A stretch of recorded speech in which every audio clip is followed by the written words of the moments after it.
Everyone. I'm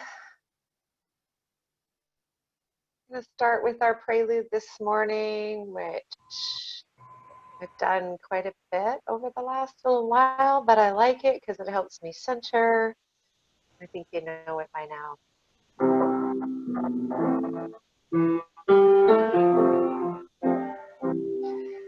When I breathe in, I breathe in peace. When I breathe out, I breathe out love. When I breathe in, oh, I breathe in. When I breathe out, I breathe out love.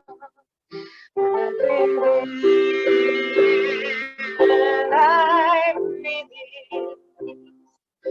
When I breathe out, I breathe out love. When I breathe in, I breathe in. When I breathe out, I breathe out love. Let's do that again. When I breathe in, I breathe in peace. And when I breathe out, I breathe out.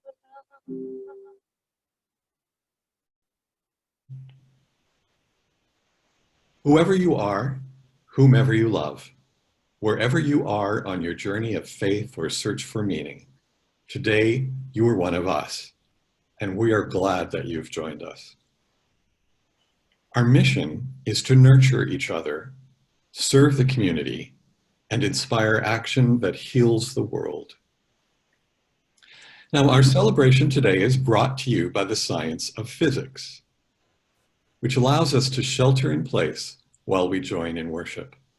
Who says science and religion don't go hand in hand? These weeks, every Sunday is historic in some way, and today it's because this is our Flower Communion Sunday, held on Mother's Day annually. And for the first time, it's being done in virtual space with no real flowers. Reverend Victoria will be lighting our online chalice following the following words, the call to worship. And if you have yours right handy, we invite you to light your own as well. We join in worship because we long to be together, and even seeing each other's faces on screen is enough. We join in worship because we need to remember that we live in a world of connections, be they in real time and space or not. We join in worship because we seek to express our citizenship in the larger world, giving and receiving in new and adapted ways, linked together as the ground shifts underneath us.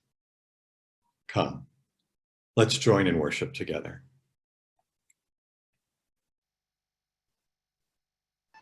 And if you will say with me our unison words, may this flame be our light of friendship and love.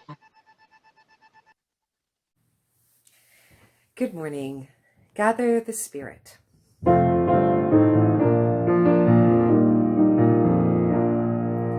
Gather the Spirit, harvest the power. Our separate fires will kindle one flame. Witness the mystery of this hour. Our trials by this light appear all the same. Gather in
Today's story for all ages comes from Janine Grossheimer's A Lamp in Every Corner, and it is about the history of our flower communion, and it's called A Plain and Simple Beauty.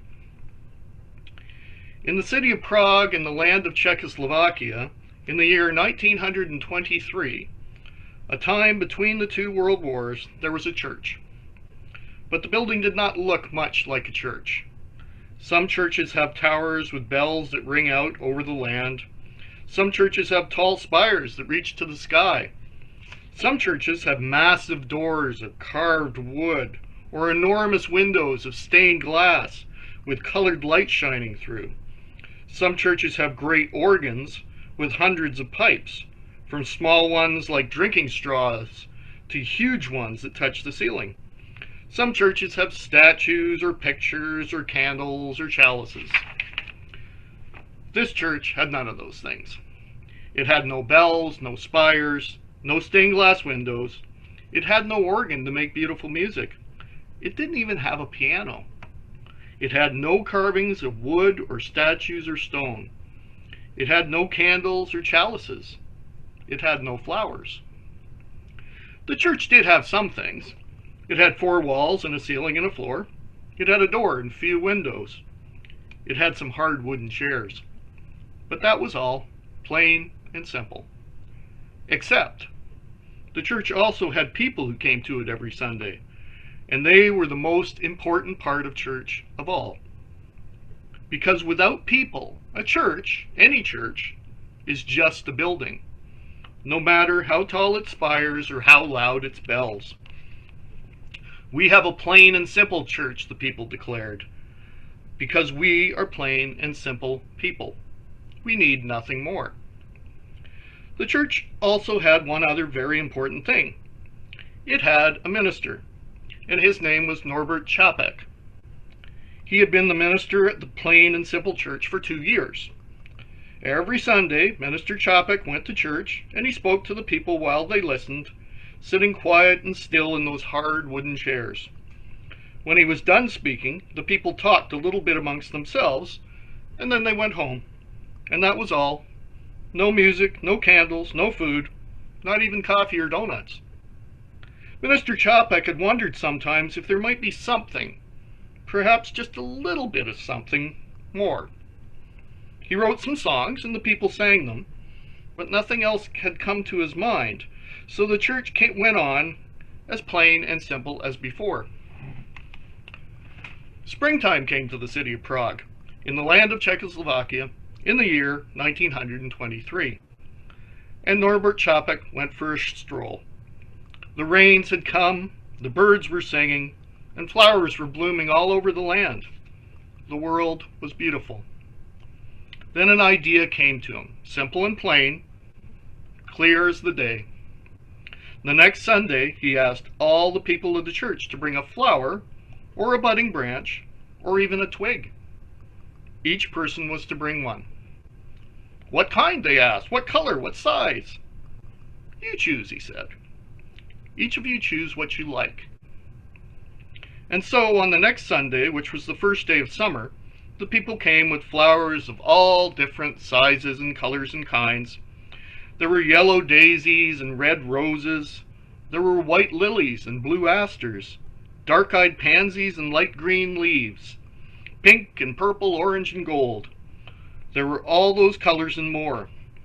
Flowers filled all the vases, and the church wasn't so plain and simple anymore. Minister Čapek spoke to the people while they listened, sitting quiet and still in those hard wooden chairs.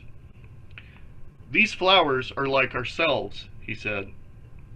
Different colors, different shapes, and different sizes, each needing different kinds of care, but each beautiful, each important and special in its own way.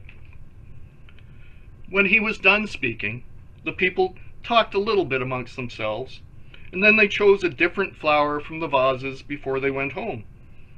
And that was all. And it was beautiful, plain, and simple as the day. And that's the end of our story. As we get ready for a time of quiet and meditation, I want to share some words with you from Reverend Norbert Chopek. This is from a poem that he wrote called In the Depths. So take a breath. Breathe in and breathe out and be comfortable and relaxed as we take just a moment. Return to yourself and rest in yourself. Live in the depths of your soul where the divine and the human meet. Tune your heart to the eternal, and in the depths of your own soul, your panting quiets down. Where the divine and the human meet, there is your refuge. Good morning, my friends. Today's chant is a chant that puts our energies in sync with the energies of the universe. I'm going to sing it through several times. Please feel free to join me. There is also space for a nice deep breath at the end of every repetition.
So here we are today, amid weather that might lead us to believe otherwise. We're going to celebrate the beauty of flowers as they announce the coming of spring, and we celebrate mothers as well in the many ways of mothering that touch our lives with beauty.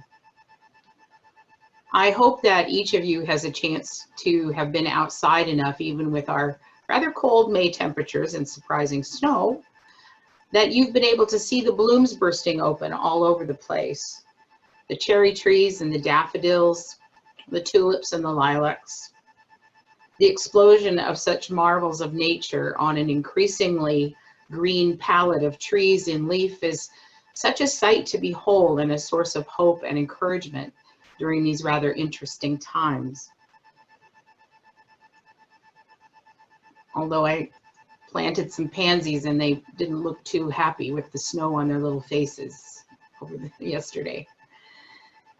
I want us today to think about those flowers though, and what should be happening in May, or usually is happening in May, and really letting us bless the flowers that we've brought to be with us today, and the ones that bless the earth. And as Reverend Chopek did, I want to bless those flowers. We bless these flowers, messengers of fellowship and love. Like these flowers, we are beautiful in so many different ways. Each of us has different gifts and different ways of seeing the world, but let us be one in our love and purpose. We all have our own special gifts, and the world needs all of us in our effort to be whole. Tim has already shared with us some information about the flower ceremony's founder, Norbert Chopik, and we know that he lived a very remarkable life. He came to the United States as a result of World War I and then returned to Czechoslovakia in the early 1920s. And when he went back, he was plunged into a Europe in turmoil. The First World War had left scars on the land, but it had also left scars in people's hearts and in their minds. And I want you to imagine what it must have been like to try to find a way to minister to his rather frightened parishioners, threatened by the rise in tension of the economic insecurity, Nazism, bigotry, and nationalism. And as Tim noted, he looked around that environment and he felt the need to find some ritual, some act that people could do together that would help bind them closer to their faith and to one another. And thus, out of his very creative mind came the idea for the flower communion, a festival of beauty. And he developed that and then shared it with his congregation, and ultimately with Unitarians all over the world. While all daffodils are the same, each of the flowers is actually very different, sort of like the concept of snowflakes, that no two are exactly alike. And if we sat closely and held our flowers and looked at them, we could find where the differences are, even though they share a common appearance. And so too with us. We are all Unitarians, but each of us is a unique flower, a special gift of potential to the world, each face an open bloom, yielding and yearning to be seen and appreciated.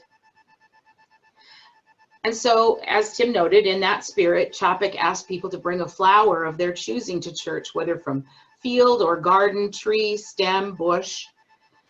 He felt that by picking something, people were actually talking about and sharing something special and unique about them. Each placed their flower in the common bouquet to signify their willingness to be joined together in a common cause. And that bouquet became a symbol of the body of the church. And as we do each time we do flower communion, after blessing the flowers, then congregation members were invited to select a flower other than one that they brought. And this ritual symbolized their acceptance of one another, but also that they were not only willing to give, they were willing to receive a gift from others in the community. It helps to represent and signify our interdependence. I've always enjoyed participating in flower communion. There's something about seeing all the different kinds of flowers that remind, oops, if I go too far, hold on a minute.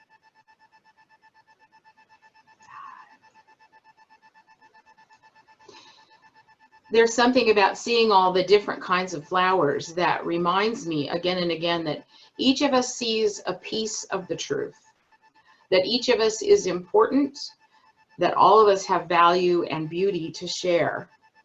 After all, while you might have favorites, who can say that a carnation is more worthy of love than a tulip or a forsythia? Can't.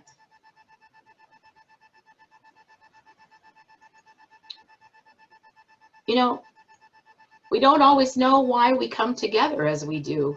There are mysteries in life. Each of us has our reasons, but we really don't know why in this life, in this time, and whatever, we chose to choose Unitarianism, and here we are. We each have a personal story of how we found this faith, how we walked in the doors of this church, and how we made the decision to become a part of the congregation. Everyone has their own unique reason for staying. And when you look at the people who make up this community, while each of us has a past that is full of experience, some we may know well and some we have never heard about. All of those stories, all of those experiences have resulted in the person that appears before us.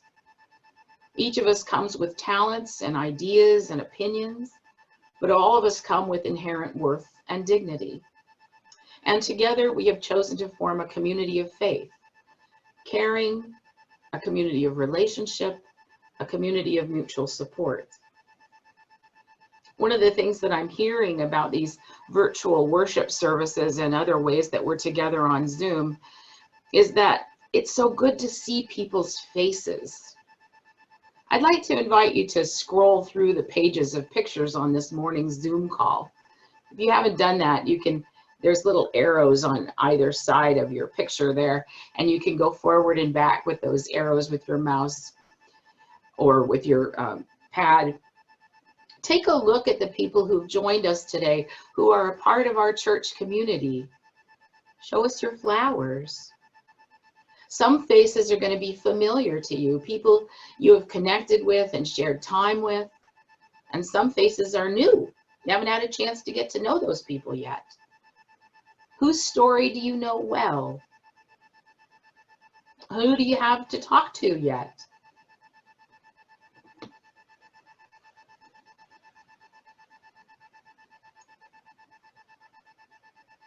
Wave and say hi. You look beautiful.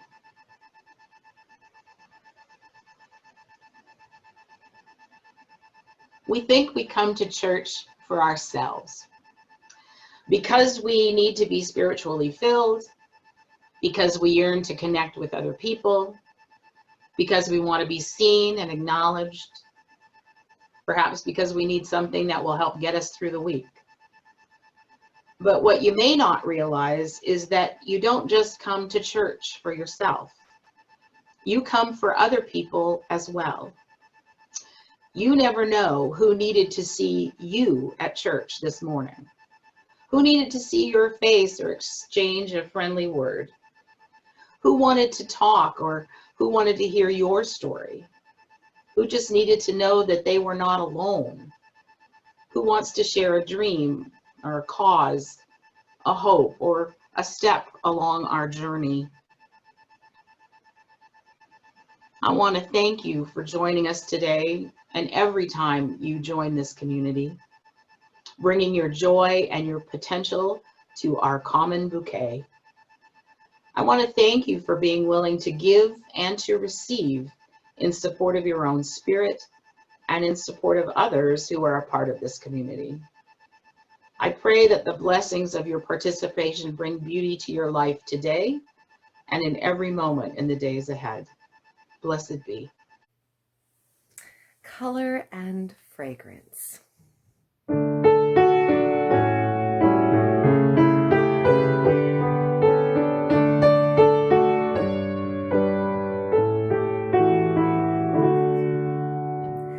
Color and fragrance, magical rhythm, sweet changing music, they'll change us with them.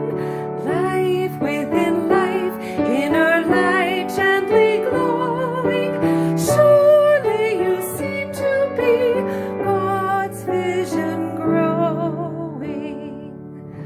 Oh, starry heaven, world of all splendor, sun without number, new life engender, wheel in a wheel with the light brightly glowing, moving in harmony, God's vision growing.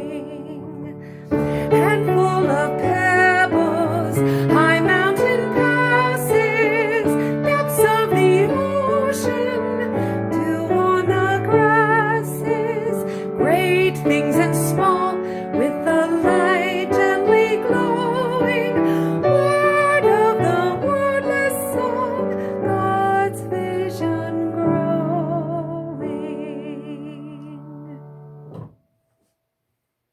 Our community is a part of life as a church family. And so here are a few announcements. I'll start simply by mentioning that we hope that those of you who are members of the church or friends of the church and have pledged for this year will ensure that your pledge donations are coming through to the church. You can pay online or you can mail in your checks. These are being gathered and counted just once a month at this point, but it's still important that the funds come in. Thank you for that. Now, next weekend, the long weekend in May, was to be the time for the 2020 Canadian Unitarian Council's annual meeting and conference. But of course, it's been postponed. It will happen next year in the May long weekend in 2021. It was going to be in Halifax, and it's going to be in Halifax next year. But one event is happening next Sunday on the 17th. A live streaming Sunday service that you can view on YouTube.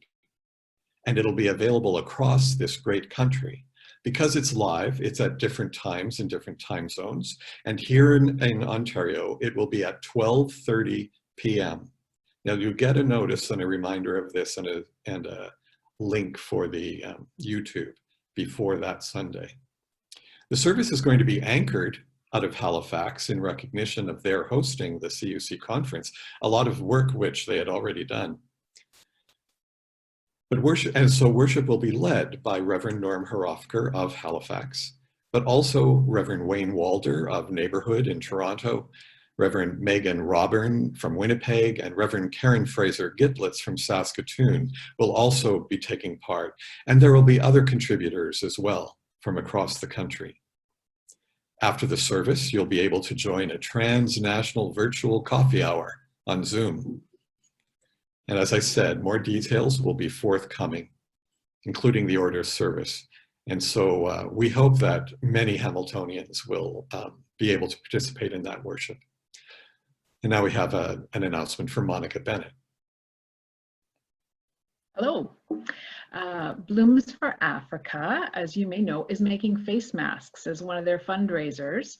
And our social justice, sexual and gender justice folks are supporting them by providing one of the fabrics they're using. It looks a lot like this. So we're hoping that you will be interested in getting one of these. You can get them by contacting me. Can you hear me, by the way? Okay, good. Because it's funny wearing a mask. Anywho, we wanted to show solidarity with our queer folks, and we also want to support Blooms for Africa. And these are very affordable. They're only $10, but if you're financially able, we'd love if you could make an additional donation to Blooms for Africa, Stride to Turn the Tide. They're walking to Uganda, as they have done in lots of years. So if you would like one of these, please contact me at my email. And if you put mask in the subject line, that'll get me to you quicker. And I have to give a shout out to Catherine Schuler, who taught me how to go online and buy fabric. So thank you, Catherine, and thank you, Doreen, and all the others who are sewing these for us. So thank you. Thanks, Monica. That's all the announcements that we had sent in before the service. Others come out in the UU Hamilton Weekly email as well. Now, just after the benediction, which I'll be saying next, Victoria will extinguish the chalice, and then our postlude will be sung by Cindy Carey, Rachel Derry, and Beverly Horton. So these are our benediction words today. Spring forward. Goddess of the budding flower, Spirit of the greening grass, breeze warmly our spirits, blue our eyes with dawnlight, chirp our ears with robin song. O most magnolia, all rosing God, spring us freedom, grow us peace, sun us love.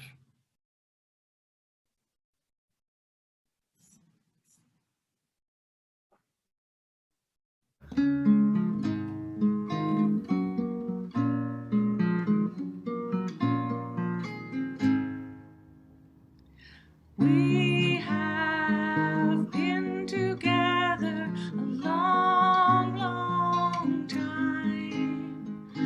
We have been inseparable, mother mine. Your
soul.